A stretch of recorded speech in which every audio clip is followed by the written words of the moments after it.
జీవితంలో ఒక్కసారైనా చూడవలసిన కొండ ఈ కోటప్ప కొండ.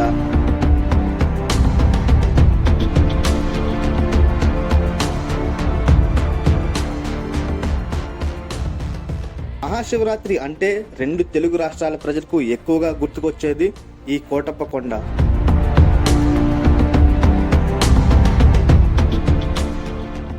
ఈ కోటప్ప కొండకి త్రికూటాచలం అనే పేరు ఎలా వచ్చింది?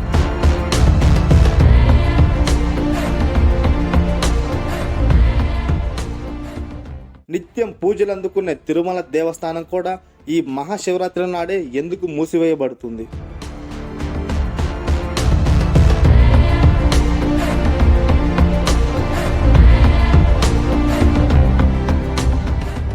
చుట్టూ దట్టమైన అడవి, ఎత్తైన కొండలు, అయినా కొండ మీద ఒక్క కాకి కూడా కనిపించదు ఎందుకు?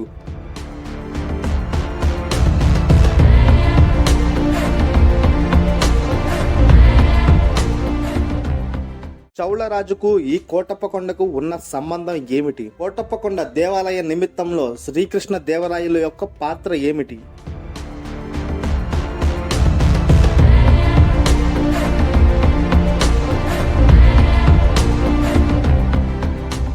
సాధారణ మనిషిగా జన్మించి ఒక దేవతగా మారిన గొల్లభామ యొక్క చరిత్రను కూడా మనం ఈ వీడియోలో తెలుసుకుందాం.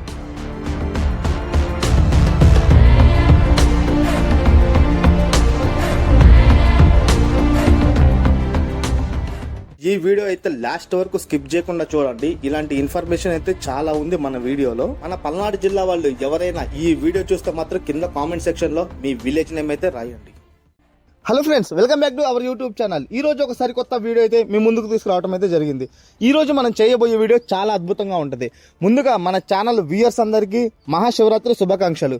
మహాశివరాత్రి అనగా మనకి గుర్తుకొచ్చేది, మన రెండు తెలుగు రాష్ట్రాల ప్రజలకు గుర్తుకొచ్చేది కోటప్ప కొండ. ఈ రోజు నేనైతే కోటప్ప కొండనైతే విజిట్ చేశాను. ఈ రోజు ఈ వీడియోలో మనం కోటప్ప గురించి చాలా విషయాలు అయితే చెప్పబోతున్నాను. ముందుగా మనం ఈ కోటప్ప కొండకి ఏ విధంగా చేరుకోవాలి, ఇక్కడికి వస్తే మనకి శివరాత్రి నాడు ఫెసిలిటీస్ అనగా మనకి ఎక్కడ స్టే చేయాలి, ఫుడ్ ఎక్కడ ఉంటుంది, సో వాటర్ ఫెసిలిటీ ఏ విధంగా ఉంటుంది, ఇక్కడ ప్రతి ఒక్క సంవత్సరం మన తెలుగు రాష్ట్రాల్లో ఎక్కడ లేని విధంగా ప్రభలు అయితే కడతారు, అవన్నీ ఎక్కడ ఉంటాయి, మన వెహికల్ పార్కింగ్ తో సహా ఈ రోజు ఈ కోటప్ప కొండ చరిత్రను కూడా ఈ వీడియోలో మీకైతే చెప్పబోతున్నాను. ఇప్పటి వరకు మన ఛానల్ ఎవరైతే సబ్స్క్రైబ్ చేయలేదో వెంటనే సబ్స్క్రైబ్ చేయండి. ఇక లేట్ చేయకుండా వీడియో మొదలు పెడదాం. ముందుగా మనం ఈ కోటప్ప కొండకి ఏ విధంగా చేరుకోవాలంటే మనకి నర్సరావుపేట నుంచి ఎల్లమంద మీదుగా బస్ ఆటో ఫెసిలిటీ అయితే ఉంటుంది. అదే విధంగానే మనకి వినుకొండ నుంచి కూడా మనకి పెట్రోపాలెం మీదుగా మనకి కోటయ్య కొండకి ఆటో కానీ బస్ కానీ అవైలబిలిటీ అయితే ఉంటుంది. అదే విధంగానే చిలుకలూరుపేట నుంచి కూడా శివరాత్రికి అయితే స్పెషల్ బస్సులు అయితే ఇక్కడికి ఉంటాయి.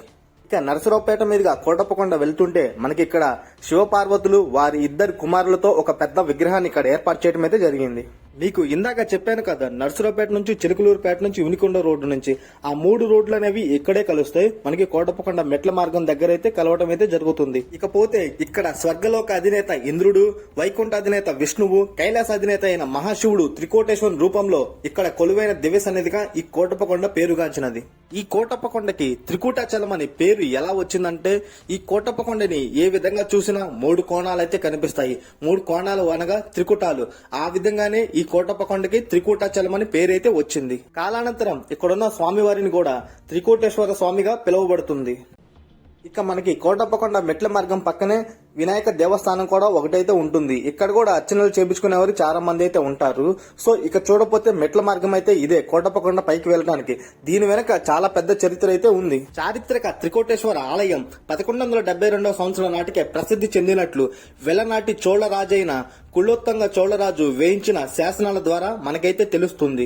ఈ ఆలయాన్ని భక్తులు కొండపైకి ఎక్కడానికి 703 మెట్లతో మెట్ల మార్గాన్ని 1761 సంవత్సరంలో నరసరావుపేట జమీందారులు శ్రీ రాజ మల్రాజు నరసింహరాయని నిర్మించడం అయితే జరిగింది. ఈ ఆలయానికి నరసరావుపేట సంస్థానాధీశులు రాజ మల్రాజు వంశీకులు శాశ్వత ధర్మకర్తలుగా ఉంటూ భక్తుల కోసం ఎన్నో సదుపాయాలు చేశారని మనకిక్కడ చరిత్ర అయితే చెప్తుంది. ఈ ప్రదేశాన్ని పాలించిన పలువురి రాజుల్లో ఒకరైన శ్రీకృష్ణదేవరాయలు గారు ఇక్కడ ఉన్న దేవాలయానికి పెద్ద ఎత్తున భూములను దానంగా ఇచ్చాడని మనకి ఇక్కడ చరిత్ర కూడా చెప్తుంది. మీకు కనిపిస్తుంది కదా మెట్ల మార్గం, ఈ దారి గుండానే మనం పై వరకైతే చేరుకోవాలి.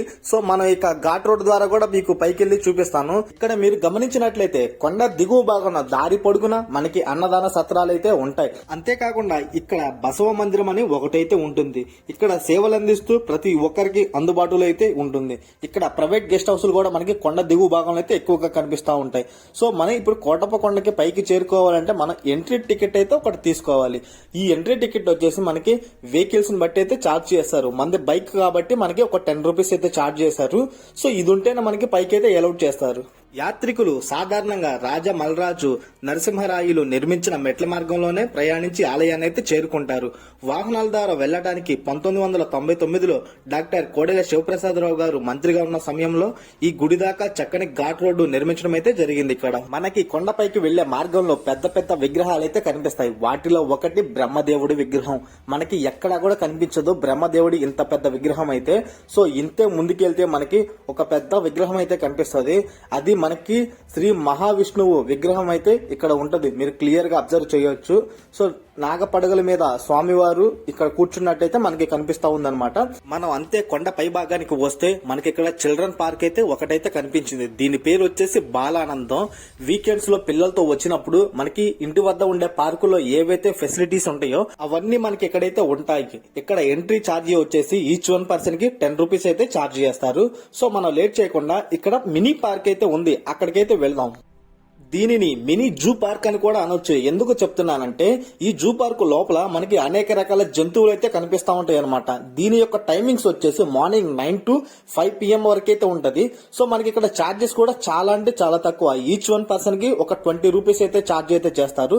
సో మనం ఇక్కడికి వెళ్తే చాలా రకాల జంతువులను కానీ పక్షులను కానీ రకరకాల చేపలను కూడా మనం చూడవచ్చు. మీకు ఇక్కడ సింపుల్ గా చెప్పాలంటే మనకి జింకలు, నెమళ్ళు ఇంకా అనేక రకాలైతే మనకి ఇక్కడ ఉండటం అయితే జరుగుతుంది. ఇక్కడ అంతేకాకుండా ఇంకొక స్పెషాలిటీ అయితే ఉంది. ఇక్కడ మనం బోటింగ్ కూడా చేయవచ్చు. ఇది ఓన్లీ ఫెస్టివల్ అప్పుడే మనకి ఉండటం అయితే జరుగుతుంది. సో దీని ప్రైస్ వచ్చేసి మనకి ఈచ్ వన్ పర్సన్ కి 20 రూపీస్ అయితే ఛార్జ్ చేస్తారు. ఇక్కడ మనకి ఒక నదిలో ఒక సరస్సు అయితే ఉంటుంది. మధ్యలో చిన్న కృష్ణుడు ఒక రూపం అయితే మనకు ఉంటుంది. సో దీంట్లోనే అనమాట మనం బోటింగ్ అయితే చేయడానికి అవైలబిలిటీ అయితే ఉంటది. ఇక మనం కొండపైకి చేరుకోగానే మనకి ఎంట్రన్స్ అయితే ఈ విధంగా ఉంటుంది. ఈవెన్ ఇక్కడ హెలికాప్టర్ కూడా ల్యాండ్ అవడానికి అనుగుణంగా ఇక్కడ స్థలం అయితే ఉంటుంది. సో వెహికల్ పార్క్ చేసుకోవడానికి ఈచ్ వన్ పర్సన్ కి లాగానే మనకి ఈచ్ వన్ వెహికల్ కూడా మనకి ఇక్కడ పార్కింగ్ అయితే చేసుకోవచ్చు. పెద్ద ప్లేస్ అయితే మనకి ఇక్కడ చాలా అద్భుతంగా కనిపిస్తుంది. కోటప్ప కొండ తిరునాళ్ళ రోజు మహాశివరాత్రి రోజు ఈ విధంగా అయితే మనకి కనిపించదు. ఎందుకంటే ఇసుకేస్తే రాలనంత మంది జనాలు అయితే వస్తారు. ఇక కోటప్ప కొండ మీద మనకి కోటప్ప కొండ తిరునాళ్ళకి సర్వం సిద్ధం అయితే చేస్తున్నారు. ఇక్కడ భక్తులు ఇబ్బంది పడకుండా రీసెంట్ గానే ఎలక్ట్రికల్ వెహికల్ కూడా స్టార్ట్ అయితే చేశారు. మీకు కనిపిస్తున్నాయి కదా. సో మనకి దర్శనానికి వెళ్ళడానికి ఇబ్బంది లేకుండా మనకి ఇవన్నీ అరేంజ్మెంట్లు అయితే ఇక్కడ చేస్తున్నారు. ఇక్కడ అంతేకాకుండా ఇంకొక ప్రత్యేకత అయితే ఉంది. ఎవరైతే భక్తులు ఉంటారో వికలాంగులు కానీ ఎవరైనా వృద్ధులు ఉంటారో సో వాళ్ళకి లిఫ్ట్ సౌకర్యం కూడా కలదు. సో మనకి ఇక్కడ ప్రసాదం కౌంటర్ అయితే ఇక్కడైతే ఉంటది. ఇక్కడ మనకి అన్ని ఫెసిలిటీ అయితే అందుబాటులో ఈ కొండ పైన ఉండటం అయితే జరుగుతుంది. సో మీకు ఇక్కడ కనిపిస్తుంది కదా ఒక నంది విగ్రహం. దీన్ని 2-3 years బ్యాక్ 4 years కూడా అయ్యి ఉండొచ్చు. అప్పుడైతే దీన్ని కట్టడం అయితే జరిగింది. చాలా అంటే చాలా అద్భుతంగా ఉంది. సో ఇప్పుడు కొన్ని ప్యాచ్ వర్క్లు అయితే చేస్తున్నారు. మీకు అక్కడ కనిపిస్తున్నారు కదా ఒక దారి అయితే క్లోజ్ చేసి ఉంది. సో ఇప్పుడు మనం కోటప్ప కొండ వచ్చాం కాబట్టి ఫస్ట్ అయితే గొల్లబామ దగ్గరికి వెళ్లి అక్కడ దర్శనం చేసుకుని మనం కొండపైకి అయితే వెళ్దాం ఇక లేట్ చేయకుండా. ఇక గొల్లబామ యొక్క చరిత్ర చూసినట్లయితే సుందుడు అనే యాదవుడు భార్య కుందరితో కలిసి త్రికోట కొండలకు దక్షిణంగా కొండ కావూరులో నివసించేవారు. వారి మొదటి బిడ్డే ఆనందవల్లి అలియాస్ గొల్లబామ అనే అందమైన కుమార్తె పుట్టింది. వారు వెంటనే ధనవంతులయ్యారు. నెమ్మదిగా ఆమె శివునికి భక్తురాలైంది. రుద్రకొండపై ఉన్న పాత కోటేశ్వర ఆలయంలో ప్రార్థనలు చేయడం ప్రారంభించింది. ఆమె భౌతిక జీవితం మీద ఆసక్తి అయితే కోల్పోయింది. ఆమె తపస్సుతో సంతోషించిన శివుడు జంగమ దేవరలాగా ఆమె ముందుకు కనిపించి ఆమెకు భౌతిక జీవితంపై ఆశ కలిగేటట్లు చేయడానికి కన్యగా అయినప్పటికీ గర్భవతి అయ్యేటట్లు ఆశీర్వాదం ఇస్తాడు. ఆమె గర్భాన్ని కూడా లెక్క చేయకుండా రోజు పూజలు ప్రార్థనలు అయితే చేస్తుంది.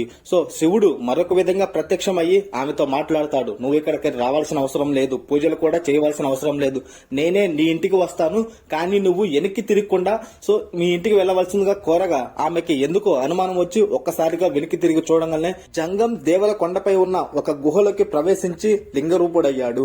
ఈ పవిత్ర స్థలం కొత్త కోటేశ్వర ఆలయం పేరుతో ప్రసిద్ధి చెందింది. తనకున్న భక్తిని పరీక్షించడానికి తన గర్భం అతని సృష్టి అని ఆమె గ్రహించి ఆమె దేవునిలో ఐక్యమైతే అయ్యింది. ఈ మొత్తం కోటప్పకొండ ఎత్తు 1587 అడుగులు. త్రికోటేశ్వర స్వామి ఆలయం 600 అడుగుల ఎత్తులో ఇక్కడైతే ఉండటం అయితే జరిగింది. మనం టెంపుల్ వద్దకి చేరుకోగానే మనకి ఒక పెద్ద మహాశివలింగం అయితే దర్శనం అయితే ఇస్తుంది. సో ఇదైతే చాలా అంటే చాలా అద్భుతంగా ఉండదు, కింద నుంచి కూడా కనిపిస్తా ఉంటది. సో ఇక్కడ మనకి స్వామివారికి ఉన్న ప్రత్యేకత ఏంటంటే ఇక్కడ స్వామివారికి ప్రసాదంగా అరిసెలను పెడతారు. ఇక్కడ మన తెలుగు రాష్ట్రాల్లో ఎక్కడా లేని విధంగా మనకి ఇక్కడ ఉండటం అయితే జరుగుతుంది. ఇక్కడ గుడిలో స్వామివారి దర్శనానికి టైమింగ్స్ వచ్చేసి ఉదయం 6 గంటల నుండి మధ్యాహ్నం 1 గంట వరకు, మరియు తిరిగి 3 గంటల నుండి సాయంత్రం 8 గంటల వరకు అయితే ఇక్కడ మనకి దర్శనానికి అయితే అవైలబిలిటీ అయితే ఉంటుంది.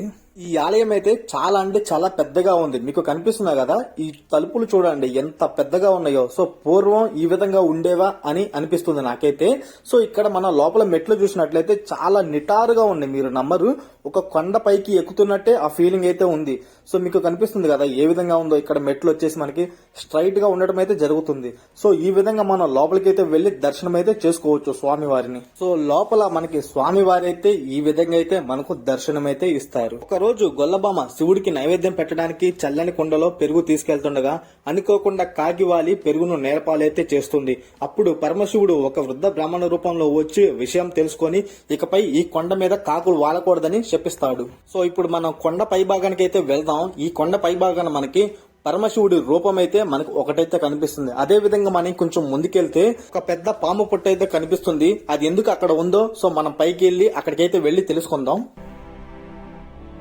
ఈ కొండ మీద ఎక్కువగా పిల్లలు పుట్టిన వారైతే వచ్చి ఆ విధంగా ముడుపులైతే కడతా ఉంటారన్నమాట పిల్లల కోసం. సో మీకు చెప్పాను కదా పెద్ద పరమశివుడి విగ్రహం అని. సో కింద నుంచి చూస్తే చాలా చిన్నదిగా కనిపించింది, కానీ పైకి వెళ్లి చూస్తే మాత్రం చాలా అంటే చాలా పెద్దగా ఉంది. సుమారు 30 అడుగుల పైనే మనకి ఈ విగ్రహం ఉండటం అయితే జరుగుతుంది.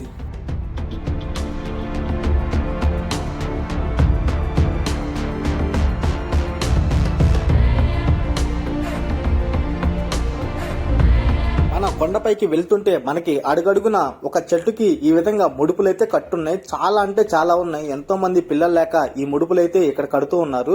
సో మనం మెట్ల మార్గం ద్వారా పైకి అయితే వెళ్దాం. సో ఇవన్నీ కలుపుకొని మనకి మెట్లు దాదాపు 1000కి పైనే ఉంటాయి. సో కొండ కింద నుంచి కొండ పై వరకు. సో మీకు కనిపిస్తుంది కదా ఇదేనమాట పాములు పుట్ట. సో భక్తులు ఎవరైతే పిల్లలు పుట్టిన వారు ఉంటారో అలాగే తీరని కోరికలు ఎవరైతే ఉంటాయో సో వారందరూ ఇక్కడ పాలైతే ఇక్కడ నుంచి పోస్తా ఉంటారు అనమాట. సో మనకి ఇది రీసెంట్ గానే నేను చూస్తున్నాను. సో ఇంతవరకు నేను కూడా ఎప్పుడు పైకి రాలేదు. ఇక్కడ చాలా అంటే చాలా అద్భుతంగా ఉంది. సో మనకి పాలు కూడా ఇక్కడే లభిస్తాయి.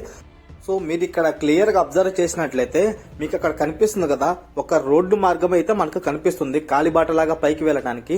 సో మీకు అక్కడ అంతా మంచు కనబడుతుంది. ఆ ప్రదేశంలో ఒక టెంపుల్ అయితే ఉంటది. అక్కడికి చేరుకోవాలంటే మనకి ఈ పక్క దారి ఉంది కదా, సో ఇటు నుంచే వెళ్ళాలన్నమాట. సో అక్కడే అసలైన స్వామివారి ఆలయం అయితే మనకి కట్టించడం అయితే జరుగుతుంది. సో అక్కడికి తక్కువ మంది జనాలు అయితే వెళ్తూ ఉంటారు. సో ఇక మనం లేట్ చేయకుండా కొండ దిగువ భాగానికి వెళ్లి మనకి కొండపైన ఏ విధమైన ఫెసిలిటీస్ ఉన్నాయో అవన్నీ అయితే తెలుసుకుందాం. ఇక్కడ కోటప్పకొండ గురించి గౌరవించదగ్గ విషయం ఏమిటంటే కోటప్పకొండ తిరునాళ్లకు ఏపీ గవర్నమెంట్ రాష్ట్ర పండుగ హోదాను ఇక్కడ కల్పించడం అయితే జరిగింది. సో చూస్తున్నారు కదా మనం ఇందాక చూపించిన శివలింగం దగ్గరికి అయితే వచ్చాం. సో దగ్గరకు వస్తే మాత్రం చాలా అంటే చాలా పెద్దగా కనిపిస్తుంది ఇది. సో మీకు ఇంకో విషయం చెప్పాలంటే మన 2 తెలుగు రాష్ట్రాల్లో ఎక్కువగా జనాలతో కూడిన తిరునాళ ఏదైనా ఉంది అంటే అది సమ్మక్క సారక్క జాతర. ఆ తర్వాత అంత పెద్ద పేరు దీనికైతే వచ్చింది. సో మీకు కనిపిస్తుంది కదా ఈ ప్లేస్ లో మనకి తిరుమల దేవస్థానం వారి సత్రం మరియు గవర్నమెంట్ వారి అతిథి గృహాలు అయితే ఉన్నాయి. సో అక్కడ మనకు కొంచెం మనీ పే చేసి అక్కడైతే స్టే అయితే చేయొచ్చు. మరీ ముఖ్యంగా నేను ఎప్పటి నుంచో ఒక విషయం అయితే చెప్పాలనుకుంటున్నాను. సో కోటప్పకొండ మీద మాత్రం ఫుడ్ అయితే మాక్సిమం అవాయిడ్ అయితే చేయండి. సో ఎందుకంటే మీరు ఆ రేట్స్ కి అయితే తట్టుకోలేరు. ఫెస్టివల్ అప్పుడు కూడా అంతే ఉండటం అయితే జరుగుతుంది. ఇక్కడ నా ప్రిఫరెన్స్ ఏంటంటే మీరు ఇంటి వద్ద నుండి ఫుడ్ అయితే తెచ్చుకోవడం చాలా బెటర్ అన్నమాట. సో ఇక్కడ వస్తే మాత్రం నిలువు దోపిడీ లాగే ఉంటది ఫుడ్ సంబంధించి. మనం ఇప్పుడు అతిపెద్ద వినాయక విగ్రహం దగ్గరికి అయితే వెళ్ళబోతున్నాం. సో మీరు చూస్తే చాలా అంటే చాలా హ్యాపీగా ఫీల్ అవుతారు. మీకు కనిపిస్తుంది కదా దాని దగ్గరికి వెళ్తే మాత్రం చాలా అంటే చాలా ఎత్తులో ఉంది. కనీసం మనం కంటి చూపుతో పైకి అయితే చూడలేము, అంత హైట్ లో మనకి వినాయక విగ్రహం అయితే ఉంది. సో మీరు కూడా చూసేయండి, చాలా అంటే చాలా అద్భుతంగా ఉంది.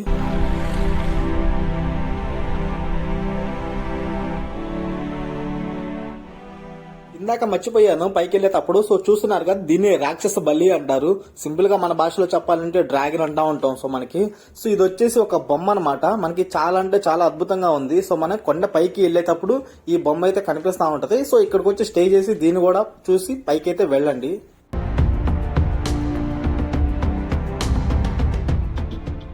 ఇక కిందకైతే వెళ్లి వెహికల్ పార్కింగ్ ప్రభల దగ్గరికి అయితే వెళ్దాం. ఫ్రెండ్స్, ఇప్పుడు మనకి కోటప్పకొండ పక్కనే మనకి పెట్రోపాల్ నుంచి వచ్చే రోడ్డు అనమాట. ఇది వచ్చేసి ఇక్కడ నుంచి మనం వస్తే మనకి ఇటు సైడ్ బైకుల పార్కింగ్ అయితే మొత్తం క్లీన్ చేయడం అయితే జరిగింది. మీరు చూడవచ్చు అసలు ఏ విధంగా ఉందో. సో ఈ పార్కింగ్ కి ఏ విధంగా రావాలంటే ఎక్కువగా పార్కింగ్ ఈ ప్రదేశంలోనే చేస్తారు. ఇది వచ్చేసి మనకి పెట్రోపాల్ రోడ్డు అనమాట. సో చూస్తున్నారు కదా, ఇక్కడ నుంచి కొంచెం ముందుకెళ్తే మనకి కోటప్పకొండ కొండపైకి ఎంట్రన్స్ అయితే ఉంటుంది. సో వెహికల్స్ పార్కింగ్ చేసుకోవాలంటే మన ఈ ప్రదేశం చాలా బెస్ట్ ఉంటుంది. ఎందుకంటే ఇక్కడ చాలా ప్లేస్ అయితే ఉంటుంది. అటు సైడ్ మీకు ఇందాక చూపించాను. సో అటు సైడ్ వచ్చేసి మనకి ఆ ప్రభలు ఇవన్నీ అయితే అక్కడ ఉండటం అయితే జరుగుతుంది అనమాట. ఇవన్నీ ఎందుకు చూపిస్తున్నానంటే రెగ్యులర్ గా కోటప్పకొండ తిరునాళ్ళకి వచ్చే వాళ్ళకే తెలుస్తుంది. ఎందుకంటే ఇక్కడ ఇసుకేస్తే రాలనంత మంది జనం వస్తారు కాబట్టి.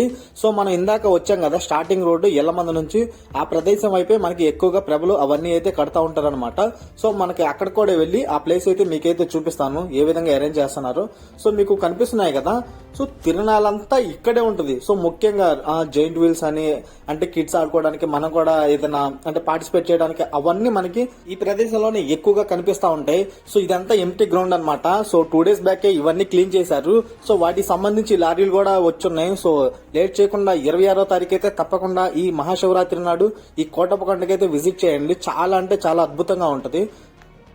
ఫ్రెండ్స్, వీడియో చూశారు కదా. ఎవరైతే మహాశివరాత్రి రోజు ఈ కోటప్పకొండకి విజిట్ చేయాలనుకుంటున్నారో వారికైతే తప్పకుండా షేర్ చేయండి. ఇటువంటి మంచి మంచి వీడియోస్ మీకైతే రావాలంటే మాత్రం వెంటనే మన ఛానల్ని సబ్స్క్రైబ్ చేసుకోండి. మీ ఫ్రెండ్స్కి కూడా షేర్ చేయండి. మరొక వీడియోతో మళ్ళీ కలుద్దాం.